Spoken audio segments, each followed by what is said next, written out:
El conflicto de los siglos, capítulo 13, el despertar de España, parte 7. No obstante, no fue fácil probar la culpabilidad de Constantino. En efecto, parecían ser incapaces los inquisidores de probar los cargos levantados contra él. Cuando por casualidad encontraron, entre otros muchos, un gran libro, escrito todo de puño y letra del mismo Constantino, en el cual abiertamente y como si escribiese para sí mismo, trataba en particular de estos capítulos, según los mismos inquisidores, declararon en su sentencia, publicada después en el Cadalso, a saber, del estado de la Iglesia, de la verdadera Iglesia y de la Iglesia del Papa, a quien llamaba Anticristo, del sacramento y de la Eucaristía y del invento de la misa, acerca de todo lo cual afirmaba él, estaba el mundo fascinado a causa de la ignorancia de las Sagradas Escrituras, de la justificación del hombre, del purgatorio, al que llamaban cabeza de lobo e invento de los frailes en pro de su gula, de las bulas e indulgencias papales, de los méritos de los hombres, de la confesión. Al enseñársele el volumen de Constantino, éste dijo: «Reconozco mi letra, y así confieso haber escrito todo esto. Y declaro ingenuamente ser todo verdad. Ni tenéis ya que cansaros en buscar contra mí otros testimonios. Tenéis aquí ya una confesión clara y explicada de mi creencia. Obrad, pues, y haced de mí lo que querráis». Debido a los rigores de su encierro, Constantino no llegó a vivir 2 años desde que entró en la cárcel. Hasta sus últimos momentos se mantuvo fiel a la fe protestante y conservó su serena confianza en Dios. Providencialmente, fue encerrado en el mismo calabozo de Constantino, uno de los jóvenes monjes del monasterio de San Isidro del Campo, el cual le cupo el privilegio de atenderle durante su última enfermedad y de cerrarle los ojos en paz.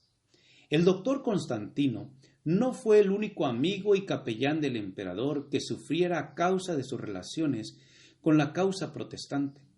El doctor Agustín Callaza, tenido durante muchos años por uno de los mejores oradores sagrados de España y que había oficiado a menudo ante la familia real, se encontraba entre los que habían sido apresados y encarcelados en Valladolid.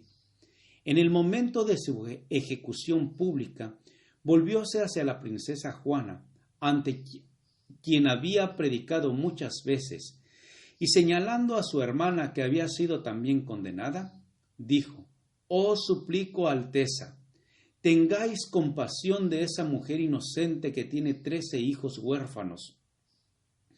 No obstante, no se la absolvió, si bien su suerte es desconocida, pero se sabe que los esbirros de la Inquisición, en su insensata ferocidad, no estando contentos aún con el haber condenado a los vivos, entablaron juicio contra la madre de aquella, doña Leonor de Vivero, que había muerto años antes, acusándola de que su causa había servido de templo a los luteranos.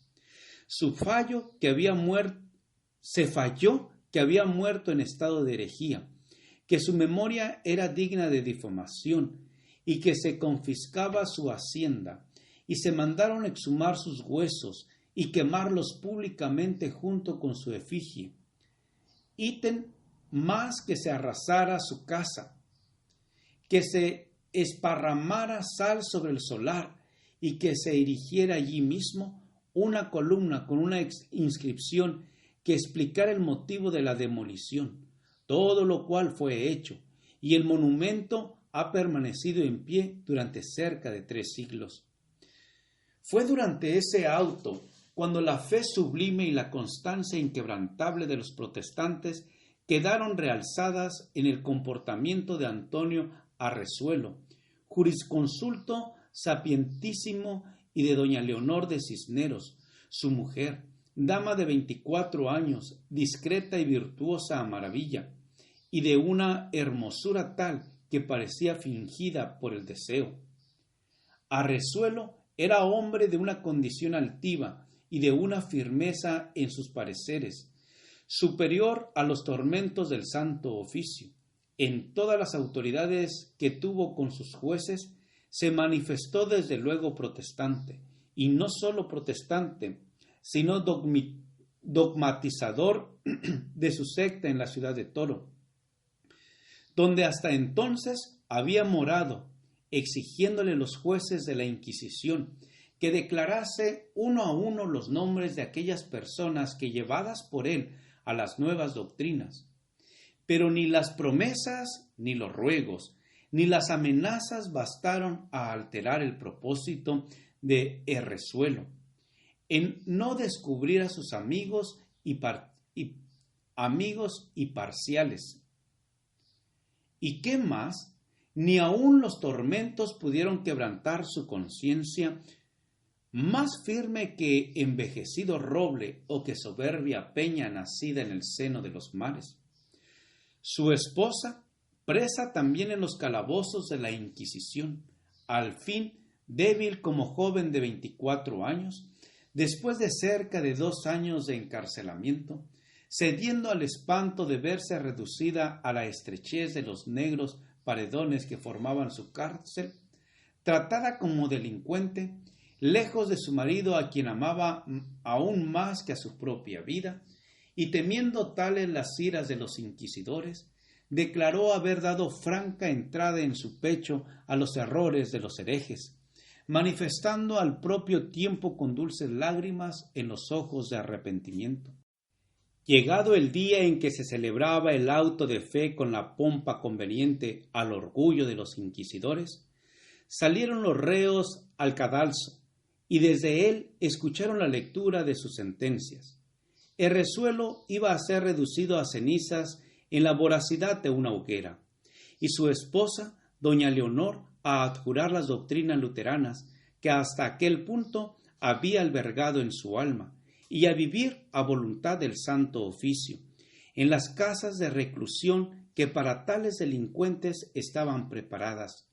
En ellas, con penitencias y San Benito, recibiría el castigo de sus errores y una enseñanza para en lo venidero desviarse del camino de su perdición y ruina.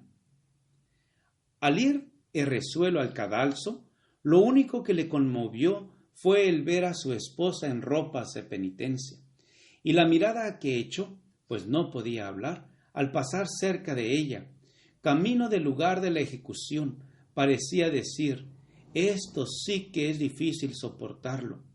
Escuchó sin inmutarse a los frailes que le hostigaban con sus importunas exhortaciones para que se retractase. Mientras le conducía a la hoguera, el bachiller Errezuelo, dice Gonzalo de Illescas en Historia Pontifical, se dejó quemar vivo con valor sin igual.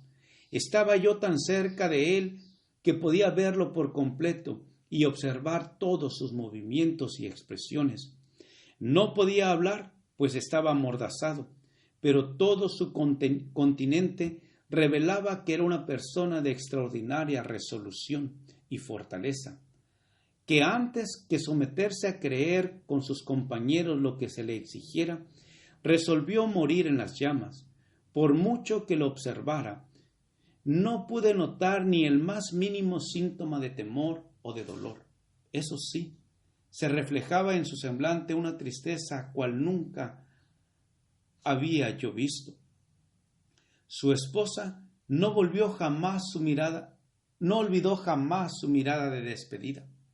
La idea, dice el historiador, de que había causado dolor a su corazón durante el terrible conflicto por el que tuvo que pasar, avivó la llama del afecto que hacia la religión reformada ardía secretamente en su pecho, y habiendo resuelto, confinada en el poder que se perfecciona en la flaqueza, seguir el ejemplo de constancia dado por el mártir, interrumpió resueltamente el curso de penitencia que había dado principio. En el acto fue arrojada en la cárcel. Durante 8 años resistió a todos los esfuerzos hechos por los inquisidores para que se retractara, y por fin murió ella también en la hoguera, como había muerto su marido, quien no será del mismo parecer que su paisano, de Castro, cuando exclama: infelices esposos, iguales en el amor, iguales en las doctrinas e iguales en la muerte. ¿Quién negara una lágrima de vuestra memoria y un sentimiento de horror y desprecio a unos jueces que, en vez de encadenar los entendimientos con la dulzura de la palabra divina, usaron como armas del raciocinio los potros y las hogueras? Tal fue la suerte que corrieron muchos que en España se habían identificado íntimamente con la Reforma protestante en el siglo XVI. Españoles sacrificaron sus vidas y derramaron su sangre en vano. Ofrecieron a Dios sacrificios de grato olor. Dejaron en favor de la verdad un testimonio que no se perdió del todo. A través de los siglos, este testimonio hizo resaltar la constancia de los que prefirieron obedecer a Dios antes que a los hombres, y subsiste hoy día para inspirar aliento a quienes decidan mantenerse firmes en la hora de la prueba, en la defensa de las verdades de la palabra de Dios, y para que con su constancia y fe inquebrantable sean testimonios vivos del poder transformador de la gracia redentora. Gracias por escuchar este audio. Te invito a escuchar el siguiente capítulo. Jehová te bendiga y te guarde. Jehová haga resplandecer su rostro sobre ti y tenga de ti misericordia. Jehová alce sobre ti su rostro y ponga en ti paz. Con aprecio, el pastor Juan Manuel Flores Espinosa.